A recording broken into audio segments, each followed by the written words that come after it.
ओम। देखिए, जब कभी मनुष्य अपना जो सरकारी कर्मचारी लगे होते हैं उनको कहीं तबादला कराना होता है, हो जाता है, तो जैसे मान लीजिए दिल्ली से बम्बई हो गया तो वो पूरा इंतजाम करके ले जाएगा, भाई वहाँ कैसे रहना है, क्या क्या ले जाना है। इसी प्रकार उसका तो इंतजाम करते हैं, लेकिन हमको परलोक में जाना है, यानी फिर कभी आना ही नहीं है। मनुष्य को मरने के पश्चात कौन सी योनि में जाएगा, कौन सी में नहीं जाएगा, इसका तो कोई प्रबंध इंतजाम करता ही नहीं है। ये कितनी मतलब जो है अज्ञानता की बात है। जाना है, रहना नहीं, मुझको संशय और आगे जगह बनाई नहीं, जाएंगे किस तो भाई हमें ये कभी, हमारी इस समय सब तरह की मौज आ रही है, कार भी है, कोठी भी है, एसी में भी रह रहे हैं, बालकों की सब तरह सारे प्रबंध हुए पड़े हैं, पैसा भी बैंकों में जमा है, लेकिन ये कभी ध्यान में नहीं लाते कि मृत्यु के पश्चात क्या है। उससे आंखें नीचे पड़े रहते हैं, सोचते ही नहीं है, निकल किसी को कुछ पता नहीं है। ऐसा नहीं कहना चाहिए कि किसी को कुछ पता नहीं है। बहुत हमारे साइंटिस्ट ऐसे हैं, उन्हें मंगल की पता है, कितनी दूर है यहाँ से मंगल, तो चंद्रमा की खबर है, सारे लोकांतर की, आकाश गंगा की खबर है, और बहुत ऐसे व्यक्ति हैं उनको 10 किलोमीटर दूर की भी खबर नहीं है। तो वो सबकी गारंटी कैसे ले लेते हैं कि भाई किसी को खबर नहीं। अपनी कहो कि हमें खबर नहीं है। अगर तुम चाहो तो आपको भी ये पता लग सकता है कि मैं मरने के पश्चात किस योनि में जाऊंगा, यानी मरने के पश्चात मैं पशु बनूंगा, जानवर बनूंगा, या कीड़े मकोड़े कितने समय तक बनता रहूंगा, या जो है मनुष्य भी बनूंगा तो मैं धनवान बनूंगा, या बिल्कुल भटकंगाल बनूंगा, या झुग्गी झोपड़ी में जन्म लूंगा, या मतलब मैं मरने के पश्चात कैसी होनी और कब तक लूंगा, ये भी हमारे कर्म के ऊपर आधार है। इसलिए सारी बात जो है, हमारा जो आधार है वो है कर्म। हम जैसा कर्म करेंगे फल वैसा ही मिलेगा। जब मनुष्य बुरे कर्म करेगा, पाप ज्यादा हो जाएंगे, उसके पुण्य कम रह जाएंगे मनुष्य योनि में, तो फिर उसको मनुष्य योनि नहीं मिलेगी।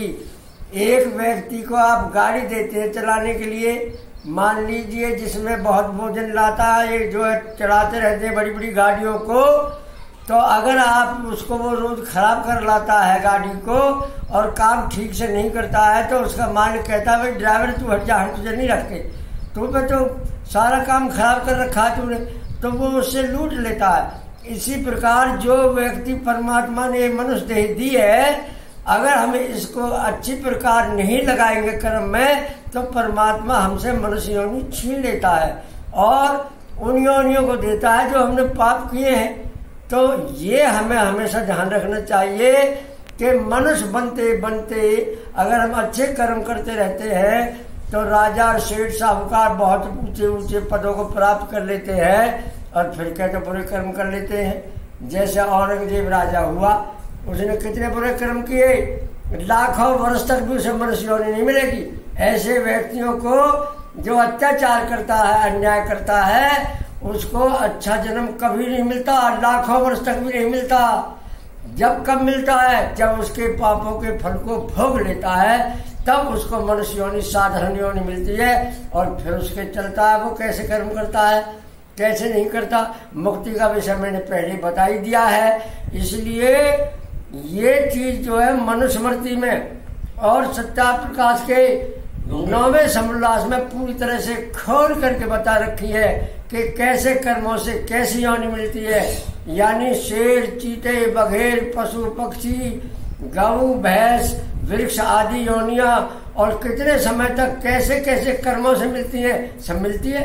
और जो व्यक्ति पाप कर्म करता है, मरने से बहुत घबराता है, जब मृत्यु आती है तो उसे ऐसा लगता है। एक दो मनुष्य मुझे मिले थे, कह रहे थे जी आप हमें उपदेश दिया करते थे, हम पे कोई पुण्य नहीं हुआ, कोई धर्म नहीं हुआ, भाई अब क्या करें, तुम्हारा समय आ गया, मैं क्या कर सकता हूँ उसमें, आप तो जो तुमने कर्म किए वो भोगने ही पड़ेंगे। वैसे योनि परमात्मा देगा। परमात्मा की कहा कोई सिफारिश नहीं चलती, ना वहाँ रिश्वत चलती है, वो तो न्याय करता है और न्याय ही उसकी दया है। इसलिए आप लोगों को इस ओर ध्यान देना चाहिए कि किन कर्मों से हम कैसी योनियों को प्राप्त कर सकते हैं। इसलिए ज्यादा न बोलता हुआ मैं आगे कभी फिर बताऊंगा कि मनुष्य योनि हमें तब मिलती है जब हमारे श्रेष्ठ कर्म होते हैं, और अंत में मान लीजिए हमसे पाप हो गई तो फिर हमें अच्छे कर्म करने चाहिए। इसका ये अर्थ नहीं है कि पाप क्षमा हो जाएंगे, पाप के फल अलग मिलेंगे, पुण्य के अलग मिलेंगे। हाँ, जो हमारे संस्कार बन जाते हैं अंत समय में, उस संस्कार के अनुसार हमें योनि मिलती है। पापों का फल तो हमें मनुष्य योनि में भी मिल जाता है।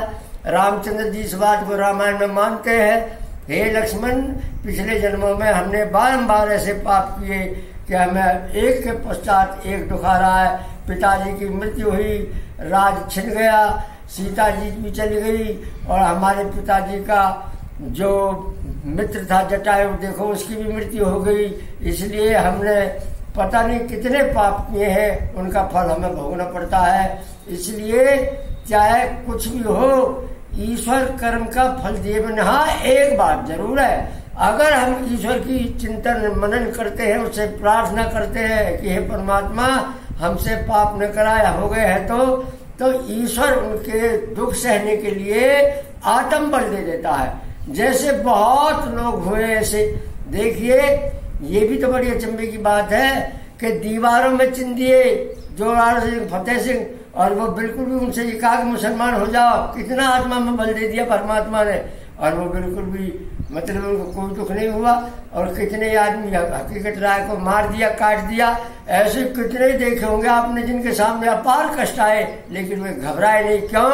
परमात्मा उनके आत्मा में बल दे देता है। इसलिए अगर किसी व्यक्ति से बहुत ज्यादा पाप हो गए हो तो वो घबराए नहीं, वे अब भी अपने मनुष्य जन्म को सफल कर देते हैं, सफल कर सकते हैं। और जिसका मनुष्य जन्म सफल नहीं हुआ उसका तो मर जाना ही अच्छा बताया ऋषियों ने। ये कहा है कि जो पुण्य नहीं कर सकता, धर्म नहीं कर सकता, अच्छी जगह दान नहीं कर सकता, उसका जीना व्यर्थ है, क्योंकि वो पाप जो करता चला जाएगा उतने उसे दुख भोगने पड़ेंगे।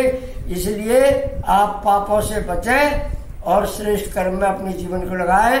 इतना कहकर मैं अपना वक्त समाप्त कर रहा हूँ। ओम सब।